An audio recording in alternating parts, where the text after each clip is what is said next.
Thanks for tuning in to Howe's Things, a podcast and radio show from the David A. Howe Public Library, recorded right here in Wellsville, New York.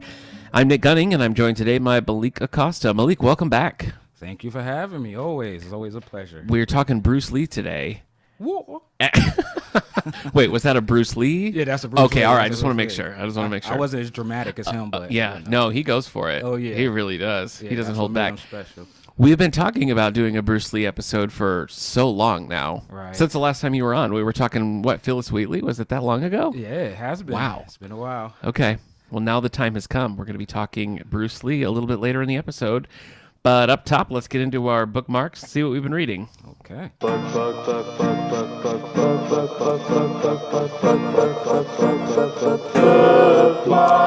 about you, Malik?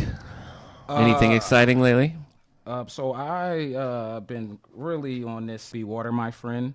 Okay. It's The Teachings of Bruce Lee. But Okay. It's written by his daughter, Shannon Lee. Uh-huh. Yeah, it's a really good book. Really. So is it like, it's not really a biography, though. It's more like philosophy and that sort of thing. Okay. Philosophy. All right. It's basically about how you can apply Bruce Lee's philosophies to everyday life. Oh, okay. Yeah. All right. Kind of how the podcast. Yeah, I was going to say, I've been listening to the podcast. We can get into that when we get to Bruce Lee time. All right. So recommend, thumbs up? Oh, definitely thumbs up. Nice. Okay. Thumbs up.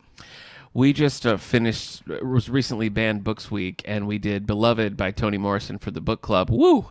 That is a rough read, let me tell you. Yeah, it was a really interesting book club discussion because it's a dark story, and it's pretty upsetting, but the discussion we had was really good. So it's that kind of book you have to it's not really enjoyable, but it's like good and well-written and interesting to talk about, but it's just so... Really dark. Really dark. Is it the... Because I know it was a movie adaptation. Yeah. Is that the same thing It with is. Oprah? Yeah. Oh, yeah. Yeah. That was one of the, I would say, most mind-twisting movies I've ever seen. I love thrillers like that. Uh-huh. Yeah, it threw me for a loop. The book is the same way. It's like Really? you just never know. It switches. Like sometimes it'll be in the past, sometimes it'll be in the present. There's supernatural elements. Yes. It's just Horror. Yeah, you're right. You're absolutely Yeah, right. man, Yeah, I haven't seen the movie. Oh. Is it good? If you like scary movies, Yeah. you'll like it. Huh. But if you're not into scary movies, it's one of those movies that'll stick with you. It's funny because I didn't really. This wasn't. I mean, I've always known of the book. I didn't know what it was about, and I would not have guessed that it was supernatural and had this kind of like spooky element to it because it really did. It really did. I wouldn't. When I watched the movie, I didn't expect that. Yeah. So it really took me by surprise. Huh. Definitely. Yeah. So I read that, and on the lighter side, I read a biography of David Cassidy called "Could It Be Better?" You know, I love 60s, 70s music, Right. you know, and so I always love these things. And I found this at our book sale, actually. It was a David Cassidy autobiography. Really interesting read, just about, because he went from, like, nobody knowing who he is to being, like, the most famous person, like, ever. Right. And then that lasted, like, 3 years, and then it was like, oh, we don't care about you. So, like, his life is just...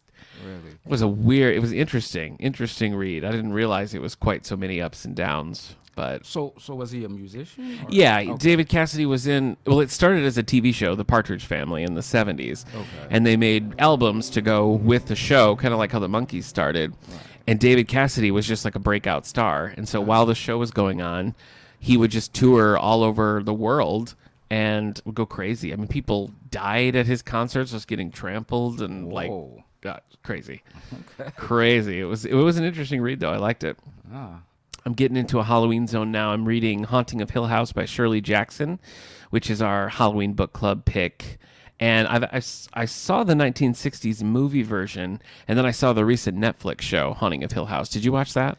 I don't think so. Do you like that kind of thing? Do you like horror? Yeah, okay. I do like horror. Okay. I do. Yeah. I thought Haunting of Hill House, the Netflix show, was pretty good. I don't think it really is very connected to the series outside of just kind of borrowing some themes and the title. But it was good, and I'm enjoying the book so far. We're going to talk about it a little bit more in the next episode. But that's it for me, bookmark-wise. Have you watched anything good lately? I had. What did I watch? What was the name of that movie? The one you said you had watched it, and then I just picked it up last night. The animated was like Soul of the Dragon, the Batman Dragon. one. Yeah, Yeah. That was really enjoyable. It was fun, and the Bruce Lee element to it, and at the end he's fighting, and he's like, he kind of gets this epiphany that he the best fighter in the world. Right. I love that Yeah. twist. That, Yeah. And then I'm thinking like we doing the podcast about Bruce Lee today. I know. And to see that, I was like, that was, Well, that's that was enjoyable. So that's part of the DC does these regular animated movies, and we have a lot of them in the collection. We do. Often they're sort of connected to each other. This was just a complete standalone. It's an animated Batman movie set in the 70s, Right. and it's Bruce Wayne teaming up with a comic book character called Richard Dragon, who they clearly modeled after Bruce Lee in the movie. Like the old 70s comics, he's just like a white dude. Okay. You know, he's not anything like Bruce Lee, but the movie sort of changed it, so he's a Bruce Lee type, which I thought was a cool change. Oh yeah, that was I like that. Yeah, I like that quite a bit it. too. We've been watching some HBO Max stuff. We just finished Mayor of Easttown, which is like a murder mystery show. I think it's 7 episodes with Kate Winslet. Oh, okay. And it was good. It was twisty. Like it was, I wasn't sure where it was going to go. And we were pretty invested in it. The last 3 episodes, we were like, oh, we got to watch the next. Oh, we got to watch the next. You know, like we kind of just kept going. So that was really good. And then we started Hacks, which is another HBO show about like an aging stand-up comic who hires a young writer to punch up her stuff. Pretty good so far. Yeah, the Kate Winslet one. I'm pretty sure we just put it in our collection. We did. Today, The DVD just came in. I just seen it. And, Yeah. I was wondering what it was about. Yeah. So, yeah. It won so many Emmys. Like Yeah. she won. It won, I think, I don't know. It was nominated for like 16 different awards. Wow. So yeah, pretty high regarded, I think. Yeah, I'm definitely check that out. I love just suspense and anything with a climax at the end. Yeah. You know, where it would makes you think and you surprised at the end. Anything like that, thriller, I love. Yeah, oh, I agree. As soon as we finished Mayor of Easttown, we were like, darn it. Because some like more? we need another thing. We need another like mystery show. So Oh yeah, that's the way it goes. Are you a James Bond fan? I am. Yeah. Because I know the final Daniel Craig James Bond movies, No Time to Die, is out this month. Okay. Did you watch all the Daniel Craig ones? I did. Yeah. I really enjoyed all of them. I thought they was really the action was like next level. I feel like that's what they put a lot of emphasis on the action scenes, and that they were like larger than life. That's true. There's a foot chase in Casino Royale where they're running through a construction site, and I think about that all the time when I'm thinking about like favorite action scenes because it's just so When they good. go all the way up on like scaffolding Yes. and stuff. Yeah. Oh, yeah. That's great. Yeah, one of the best I've seen. That's a really good one. Tom Cruise. That's the way to go. Next level. Yeah. I didn't like Quantum of Solace, the follow-up to that, and I didn't really care for the most recent one, Spectre. Okay. I thought those both were kind of like, meh. Who's your favorite James Bond? I probably would say Daniel Craig. Yeah, Yeah. that's a solid choice. Yeah. When I was a teenager, like I had a buddy and we just like watched them all like back to back to back. Like I had like all the VHS tapes, and I always really liked the 70s ones, the Roger Moore ones, like Yeah. The Spy Who Loved Me and Moonraker, and you know, even though they're kind of corny, you know, they're fun. I haven't watched them in a while. What was it, Pierce Bronson? Yeah, GoldenEye. Those and, ones were pretty good Yep, too. yep. You know, Tomorrow he Never was pretty Dies. smooth. Yeah, he was. He was a good blend, I feel like, of the Sean Connery's more like gruff style and Roger Moore just being a little like lighter and more fun. I feel like Pierce Brosnan was a really good blend of those. Yeah. Are you going to see No Time to Die? Oh yeah. Yeah, I'm excited to see it. Definitely. All right, let's roll into some book news. Look into the future to see what it proves. It's time for book news. So here are the New York Times bestsellers. I went with hardcover fiction this time. So these are hardcover fiction bestsellers for the week of October 10th, 2021. Number 10, we have Daughter of the Morning Star by Craig Johnson. This is the 17th book in the Longmire mystery series. A player on the Lame Deer Lady Stars high school basketball team receives threats. There's a show of this. Have you heard of Longmire? It's a mystery show. I've heard of it. I haven't seen It was on, I feel like it was on something kooky like A&E or something, and then Netflix picked it up. I watched the first couple, but I never got into it, nor did I get into the series, so I don't really know much about it. Number 9, 21 weeks on the list, The Last Thing He Told Me by Laura Dave. Hannah Hall discovers truths about her missing husband and bonds with his daughter from a previous relationship, and this one's been pretty popular. This is part of the Reese Witherspoon book club pick, which I guess is something that people care about. So, oh yeah, Reese is that's big time. All right. Yeah, that's big time. Number 8 this week, new this week, Bewilderment by Richard Powers. An astrobiologist and single father learns of neurofeedback treatment that may improve his son's emotional control. This looks like it has an Oprah sticker on it, but it's so small I can't tell. So don't quote me on that. Okay. Number 7, 3 weeks on the list. Beautiful World, Where Are You? By Sally Rooney.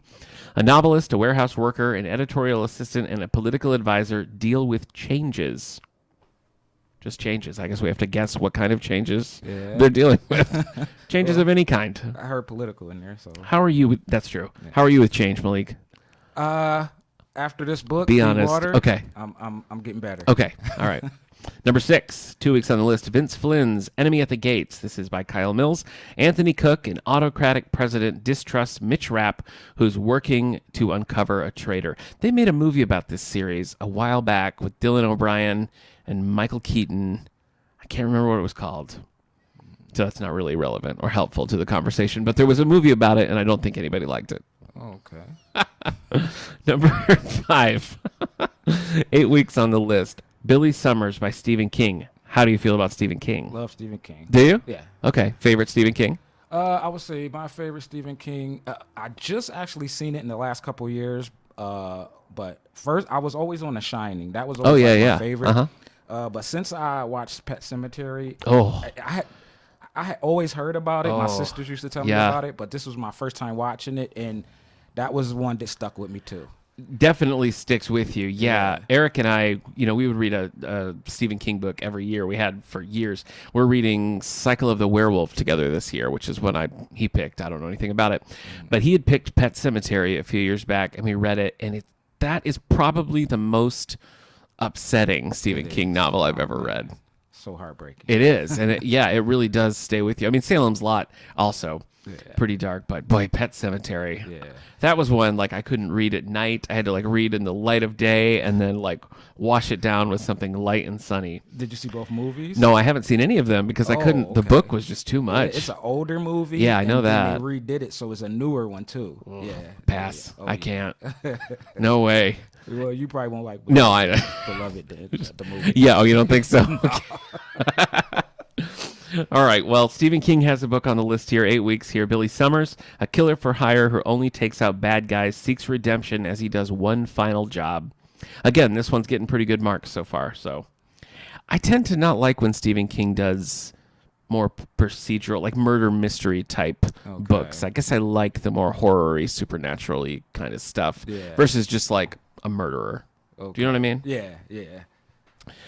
Number 4. New on the list, new this week, Under the Whispering Door by T.J. Cloon. I've never heard of this. When given 7 days to cross over, Wallace tries to pack in a lifetime's worth of living in that week. Okay. Just in time for Halloween, I guess. Yeah. Number 3 with 2 weeks on the list, Harlem Shuffle by Colson Whitehead. Another dark, difficult book. Underground Railroad by Colson Whitehead.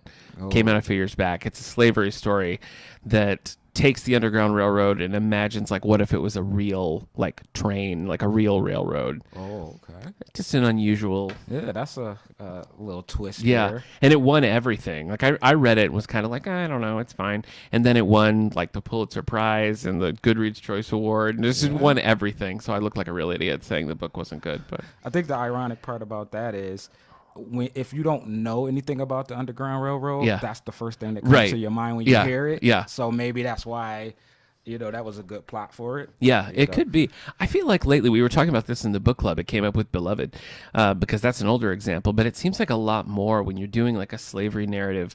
There's a lot of that magical realism in it, where it's a realistic setting, but there's a vaguely magical element to it. Right. There's a book called The Water Dancer by Ta-Nehisi Coates, and it was the same kind of thing where it was just a traditional story and the main character just had this power to teleport. And it was just everything else was really normal about it, but one character could teleport. It was just a strange, interesting book club discussion. But Harlem Shuffle by Colson Whitehead, here's the plot. Ray Carney, a family man who sells furniture on 125th Street, gets a new clientele made up of vicious and unsavory characters. Was that the number 2? That's the one that this is the new one. Yeah, number 3 on the list, Harlem Shuffle. Okay, it kind of just sprung something to my mind. I have watched this series called Lovecraft Country. Oh yeah, yeah. And I didn't think I could get into it because after I watched the Yeah. first 2 episodes, it was just a little, too much magic Yeah. and mysticism and stuff like that. But I ended up watching the whole series, and it was really good. So. Yeah. I do want to see that. I remember years ago, because that's based on a book. I can't remember the author's name. But again, Eric, our old pal Eric, Eric. had read the book years ago and really? loved it. Yeah, So it's good. we talked about the book quite a lot in early episodes of the All the Book Show. And so when the show came out, I was like, hey, it's that. So maybe I'll check it out. Is it? I mean, it's like supernatural, you said, It's right? supernatural. It's really gory. Really, Oh, is it gory? It's gory. See, I really, can't. Really dark. And that's why I just couldn't stop watching. Yeah. I'm really not into the magical. There's a lot of shows like that. Yeah. now, That's for sure. Yeah. magical witchcraft and all that kind of stuff. But it's if you like that kind of stuff, and you will like it. I've only heard it's a positive lot of things about the adventure. show, Yeah. but the gore, that's what always. Yeah, it's very. That's what always keeps me back. You turn your head a lot. Number 2, new this week, The Jailhouse Lawyer by James Patterson. Man, take a rest, James Patterson, just put your head down, take a nap. James Patterson and Nancy Allen. A young lawyer winds up in an Alabama jail that remains mysteriously crowded. All right. Number 1, 2 weeks on the list, Apples Never Fall by Leanne Moriarty. The Delaney siblings suspect their father of causing the disappearance of their mother. Did you watch Big Little Lies or read the book or anything? Heard a lot about it. Haven't watched it. There's Big Little Lies, and then they also made a show out of 9 Perfect Strangers, another one of her books, which I haven't seen that one. I haven't seen the show Big Little Lies, but we read a bunch of Leanne Moriarty books in the book club. Moriarty, yeah. Similar. They're all kind of similar to each other, so not fun. She's on the list a couple times. Oh yeah. She's kind of a powerhouse these days. If she puts out a book, it'll end up here on the list. But that is the hardcover list for the week of October 10th. So let's get to the man of the hour, Bruce Lee. Yeah. I don't even remember how we got on the topic of Bruce Lee, but somehow it came out that you love Bruce Lee. Yeah, I don't know. We were talking about comics and everything. and Okay. I think I brought up Bruce Lee, and you were saying that you wasn't that familiar with him. Not then. I am now. Right. and like Bruce Lee is such a big part of the culture. Yeah. Like Muhammad Ali. Sure. He's like one of those heroes like that when it comes to, fighting and Yeah. MMA.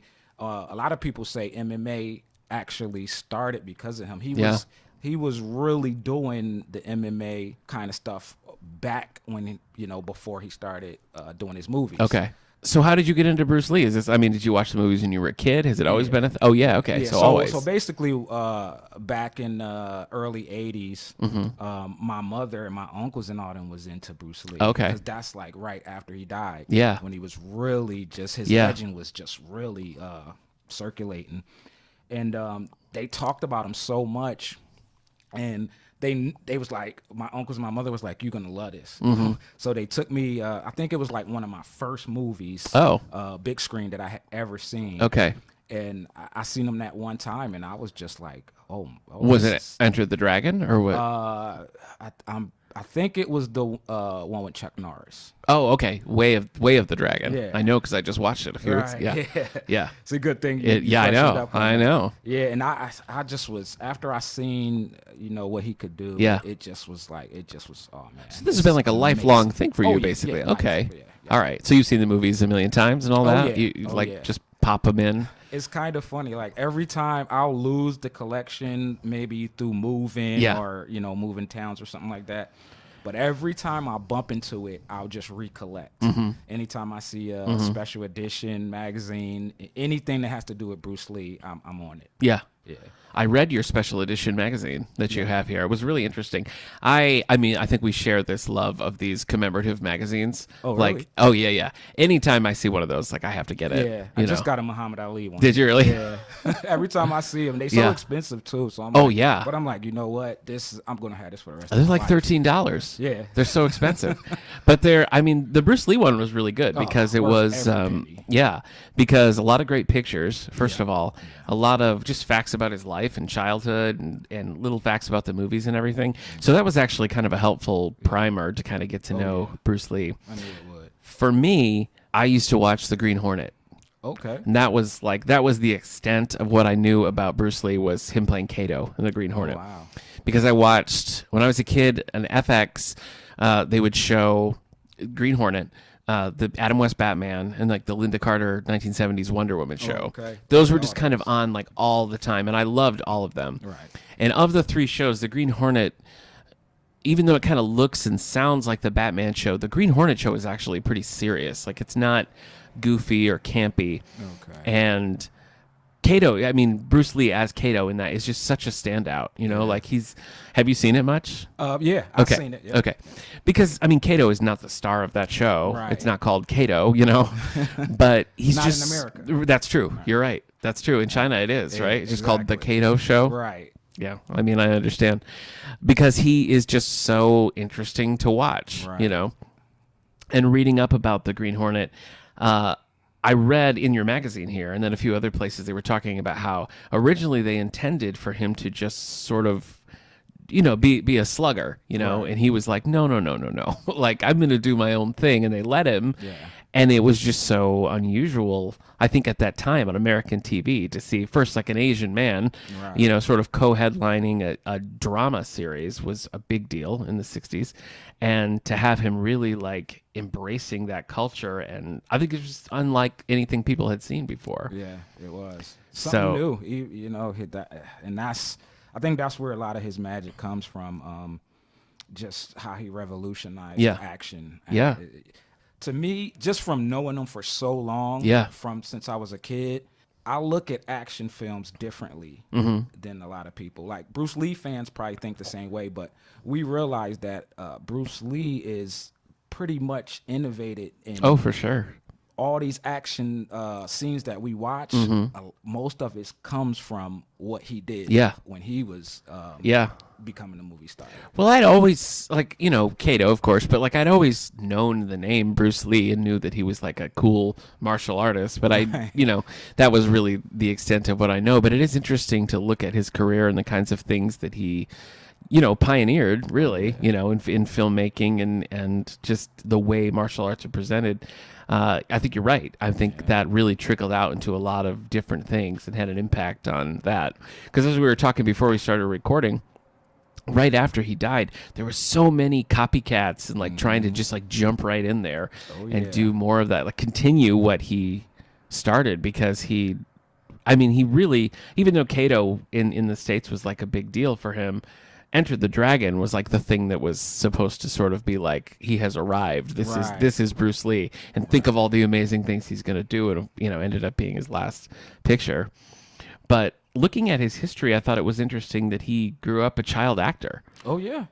His parents was stage actors. Yeah. So he was always around it. A lot of people don't realize that he. I think he had. Don't quote me on the exact number, but like 15 films, child films. Yeah. Before he even was into, you know, got good at martial arts. Right. Yeah. So he just grew. That's one thing about him. He just grew as he got older. Yeah. You know. So what is I mean, I want to get into like the philosophy in the book and just like the things outside of just the movies, but let's talk for a minute about the movies. Do you have a favorite of the movies? I really don't have a favorite. I like them all, you know. Yeah. It's just the fighting scenes are just so, because, you know, I always hear him say martial arts is an art.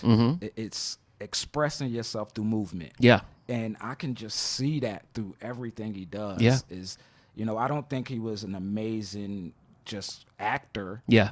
But his acting through the movement is something that I've never seen before. Yeah. No, I agree. Still to this day. I mean, I enjoyed all the movies, but I feel like Way of the Dragon, the Chuck Norris one, Okay. that's the one that stood out to me the most because it's so funny. It is. You know, like the other ones are a little bit more straightforward, and that one is like intentionally kind of a comedy. Yeah. You know, which again I feel like was kind of unique for the time to have this sort of like action comedy. Especially the villains. Like Yeah. Yeah. But you know, a lot of movies is like that. They really exaggerate Oh, sure. a lot. So Yeah. like the one villain in no that subtlety, movie. yeah. Oh man, he was just hilarious. Yeah, he was. And it's interesting to watch it, and I wish that you could listen to it like in the original language, because I only ever heard them like dubbed. I would have rather like had subtitles or something, but that movie is funny, and it's still like action packed and exciting, and that battle with Chuck Norris in the end is pretty epic. I mean, it's quite a thing. It really is. I mean, to this day, is a show called The Joe Rogan Show. Have you ever heard of Joe Rogan? Yeah. Mm-hmm. Yeah, he so they was maybe about a year ago, they was just doing a show, and they was showing that fight scene because he an MMA guy, and they were showing that fight scene, and really they was kind of critiquing it, saying what was real and what could really happen and what couldn't. They really can't do that. They think they experts like that, but so I was just watching them break it down, and it's really epic. Yeah.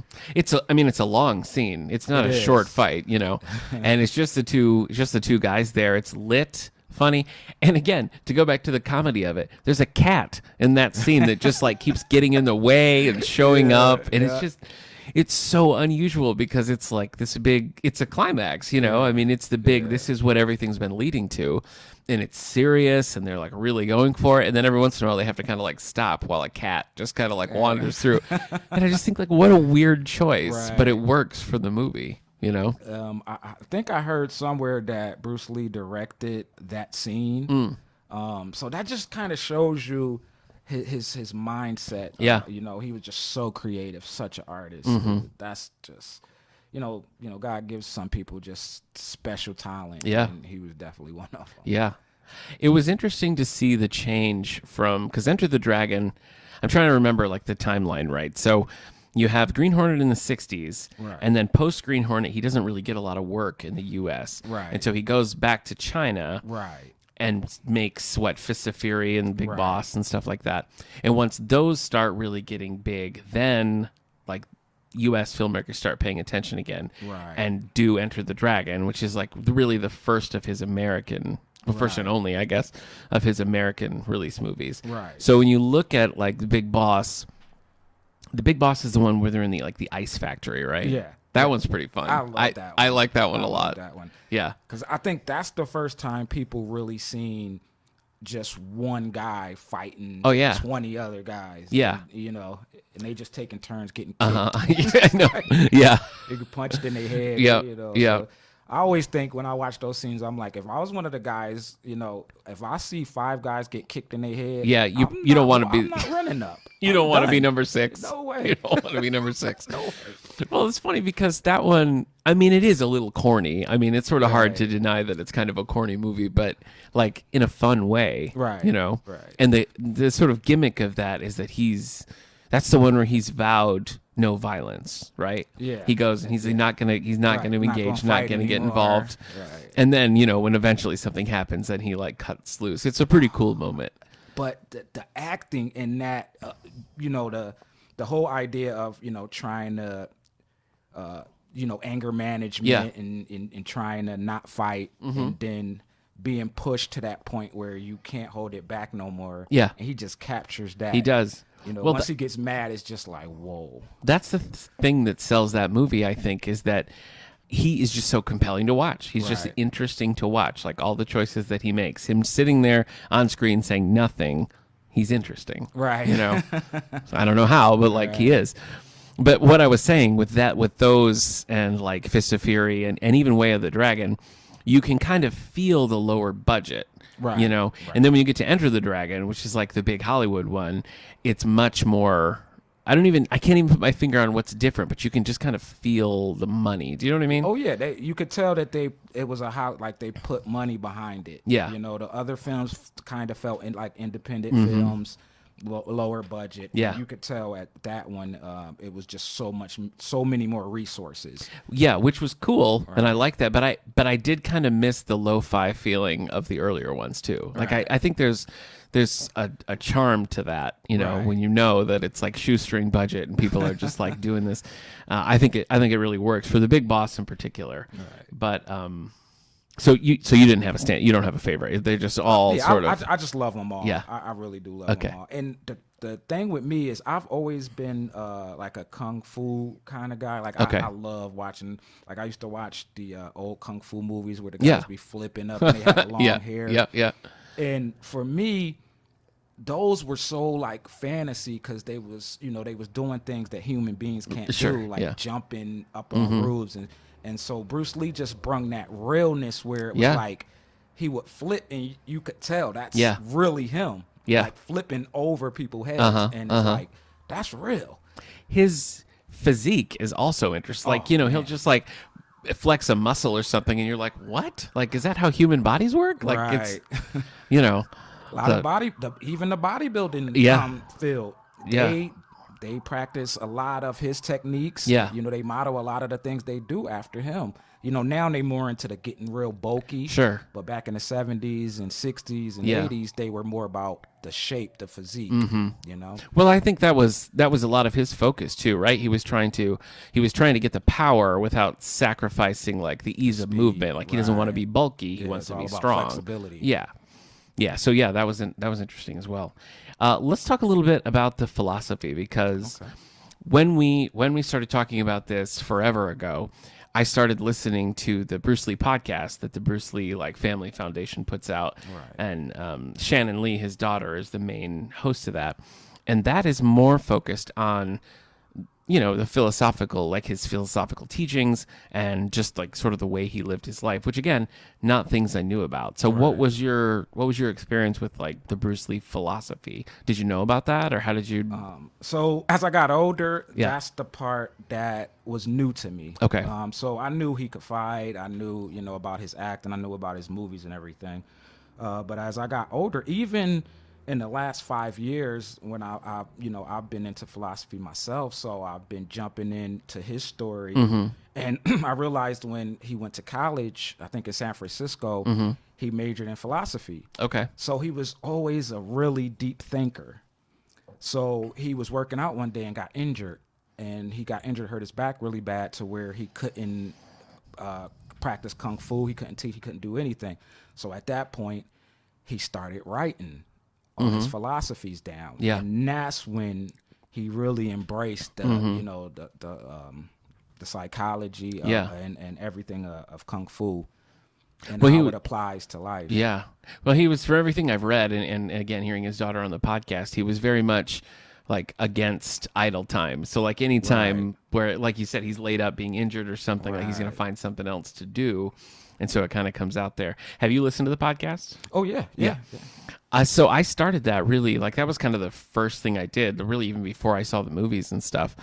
And it's interesting. I would recommend, I don't think you have to be a fan of Bruce Lee to enjoy the podcast. It's an interesting conversation, and some of the little tips that they've talked about, I found myself thinking about in stressful situations or whatever. I sort of think this is they were talking about at that podcast, and then it's sort of huh, okay, all right.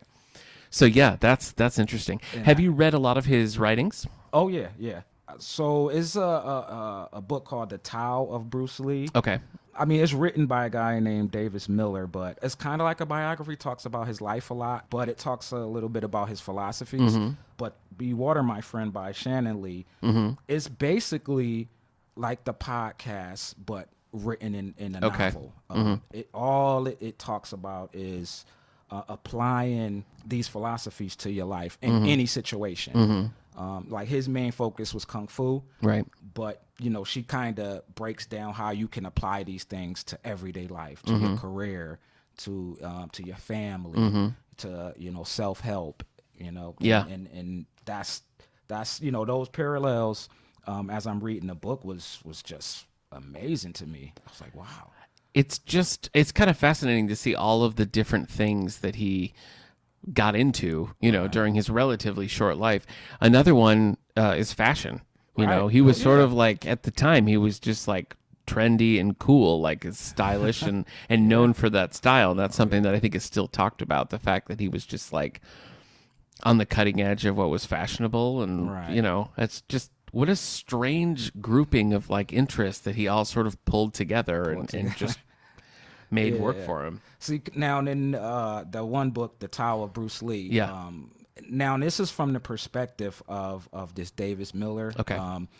In the book, he kind of puts a lot of emphasis on the fact that Bruce Lee wanted to fit in with Americans so bad that was kind of one of his, I guess you could say, downfalls. Okay. To where he just wanted to fit in and be a part of the American culture so bad that he went really hard to try to fit in. Okay. And you could kind of tell that, that's how the view in that book. Yeah. Okay. And I've never heard anybody talk about him that way. I was kind of offended, but, but truth is truth. I can kind of see how that could be true. Yeah. Huh. Well, that's interesting. Yeah. He's got a couple.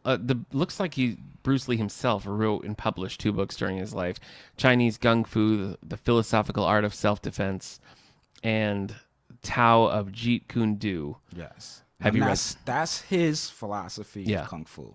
So he wanted to create his own, like his Kung Fu, karate, Taekwondo, all those different. So that was his specific form that he taught and that he kind of built from the ground up. Yeah. Because he was a teacher also. That we haven't even talked True, about. that's true. That's right. He had schools. That was his main. So he wanted to be an actor. Yeah. But as he was waiting to be an actor, he was teaching. So I mean, he taught a lot of Hollywood stars. And just normal people.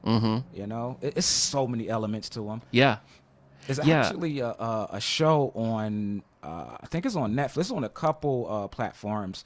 And I think it's called The Story of Bruce Lee or something like that. It's a series. I've seen that around. I mean, I haven't watched it, but I've seen it. Yeah, and that kind of breaks down from his childhood to his death. And the actor in that one, I think he really captures the essence of Bruce Lee pretty good. Oh, interesting.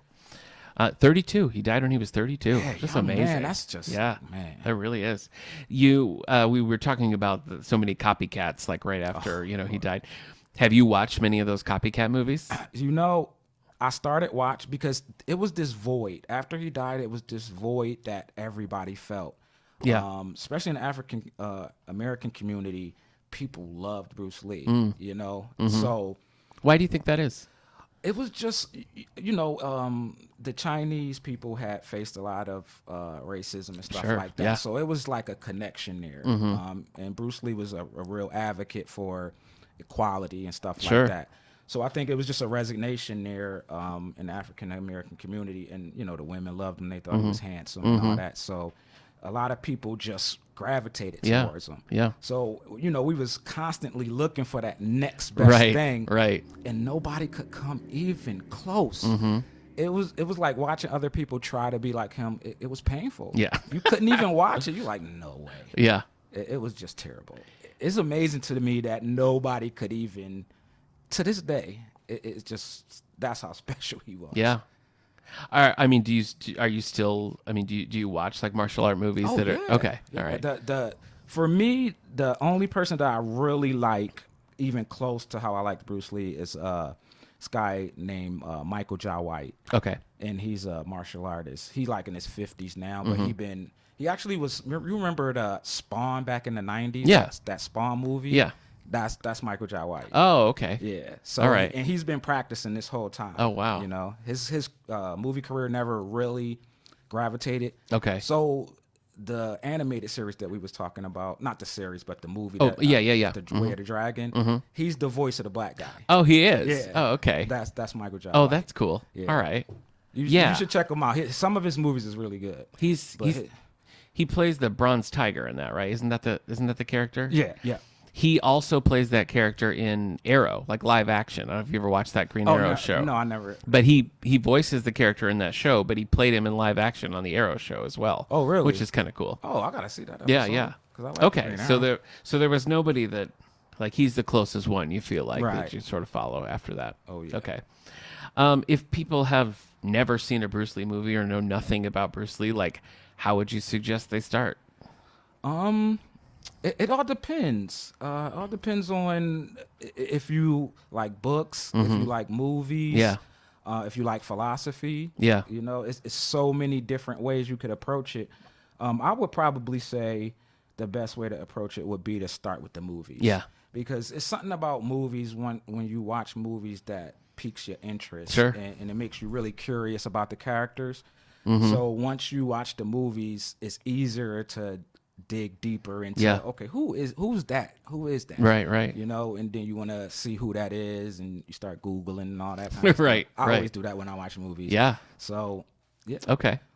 Well, it's been funny this year. We've talked a little bit about Batman Soul of the Dragon, but there were several martial arts movies that were all sort of coming out at once, which happens sometimes because we had the G.I. Joe movie Snake Eyes, which I still haven't seen. Oh, I want to see it. I've heard mixed things about it. It's not on disc yet, so we don't have it out here. I think I missed it when it was in theaters, and then it was like, super expensive to rent, so I haven't done it yet. I do want to see it, though. Were you a G.I. Joe fan? Oh, yeah. Okay. I watched the cartoon growing up, and I watched all the movies that they just made. Yeah. Okay. Except that one. I haven't seen that last one. Okay. Last one. Yeah. So there was that, and then of course Shang-Chi for Marvel. Have you seen Shang-Chi? I didn't get to see Shang-Chi. I want to see it though. I definitely want to see it. It's kind of so the comics Shang-Chi goes back to like mid 70s or something, and to me it's pretty clear that I don't know that anybody's ever said this, but it seems pretty obvious that they're trying to do like Bruce Lee in comic form. Oh, really? And it doesn't age particularly well. A lot of like racial stereotypes and things that, you read it and you're just like, oh, a little cringy, But Shang-Chi there's some newer series, like Gene Luen Yang writes the new Shang-Chi comic, and that's supposed to be really good. And the character, I feel like, was big in the 70s around the Bruce Lee time and then just kind of vanished. And the movie's sort of bringing it back. I think you'll enjoy Shang-Chi. I know I will. I think it's a lot of fun. It definitely has some of its Marvel tropes, but I think Simu Liu is really good in the role. And it's just, it's cool, but it's also like the martial arts stuff to me seemed really good. Yeah. Like they used a lot of practical effects. It's not a lot of like CGI to make things happen. They really, tried to do it old school, and I'm sure they cheat here and there. But I think visually it still looks pretty good, But yeah, it just seems like there's been a little bit of an interest in that. Like CW has a new version of the Kung Fu show on right now. So more and more, I feel like that's kind of like cycling back around to being in public interest again. So yeah, it's been that void. That void has been there for a while now, where they just haven't been, making any kung fu movies or anything like that. A lot of them been like low budget. Yeah. So if you were a kung fu fan, you might have seen a lot of stuff. Like Scott Adkins. He a newer actor. Kung fu artist that does a lot of movies. Jean-Claude Van Damme still doing movies. Yes, he sure is. Still good. But yeah, it's just been that void for the big screen. So it's true. That's yeah. I can hardly think of the last one. So are you like, if there was a big one of those like 20 kung fu movies like in one case, like is that something you would buy? Would you want that? You would. Okay, so you like even the corny stuff, even the not good stuff. You're now like some of it I'm not into too much. Okay. Yeah, like. For me, it's got to be a good plot, good fight scenes. Some of it is, like the fantasy stuff I'm not really into. Okay. I like a little realness, so not everything, but at least good quality. Was it, I feel like it was Enter the Dragon where Jackie Chan even got his start, didn't he? Jackie Chan worked with Bruce Lee, like I think so. In the early days. I kind of feel bad because when you mentioned people since Bruce Lee, I didn't mention Jackie Chan. I apologize, but Jackie Chan is amazing. So you're a Jackie Chan fan. Yeah, okay. Definitely. All right. He's amazing. And he's another guy, like when you really dig into his story, he's because he was always living in that shadow of Bruce Lee. Oh, for sure. And he carved out his own thing, and he's really good. Yeah. Well, again, I think, if you're thinking of like American audiences and like Hollywood movies, you think of like Rush Hour and that sort of thing. Right. But I mean, his career goes back to the 70s. And, he did a lot of the stuff like sort of in the void of Bruce Lee. I think Jackie Chan has a couple of, he's got a couple mid-70s like kung fu movies. He even has some of the, like remember the ones I'll talk about where they flying in the air and flipping? Right. He got a couple of those too. Yeah. That's where he started. Yeah.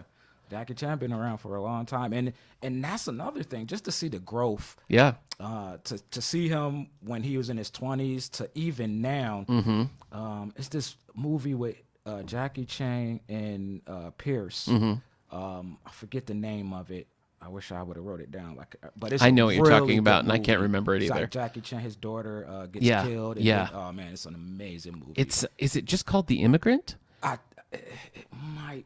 I think it might be something like that. But it's it's one of the best Jackie Chan movies that I've ever seen. The Foreigner. The Foreigner. Yeah, It's called The Foreigner. That is a really good movie. Yeah, I would and that's kind recommend of a latter day Jackie Chan. It seemed like he that's sort of him stopped in his doing things for older- a while. But Yeah. and in the movie he's like a 60-something-year-old guy, Yeah. which he really is. He's sure, yeah. But still, the fight scenes, the flexibility. You know how he do all the little tricks. And Yeah. flip. Yeah, he's amazing. I always loved. I mean, I loved the Rush Hour movies. Oh, yeah, me too. And the watching the blooper reel of like Jackie Chan, just yeah, that's so funny. just throwing his body like all Right. places. I Getting mean, it's injured. just, yeah, break 20 bones on one movie. just going for it, just Yeah. going for it. Yeah, man. Yeah, that's pretty fun. All right, well, we have what is the book called? Okay. Be Water, My Friend. Yeah. The Teachings of Bruce Lee by Shannon Lee. So that's right here in the collection. I know we have Enter the Dragon and a couple other Bruce Lee things right here. And, of course, we can always get them for you from anywhere in STLS. We even have some kid stuff. Who Was Bruce Lee? The Who that's- Was yeah, series. yeah. We have that. We even have a graphic novel, not here at our library, but we have a graphic novel in Horseheads. It's called The Boy Who Became a Dragon. Oh. Yeah, And because it's- a lot of Chinese people know Bruce Lee as the Dragon because that was his birth. Like, he was literally born in the day of the dragon. Oh, okay. So that's why people call him the Dragon. Okay. All right. Yeah. And so that one's available somewhere else. So That one is in Horseheads, yes. Cool. All right.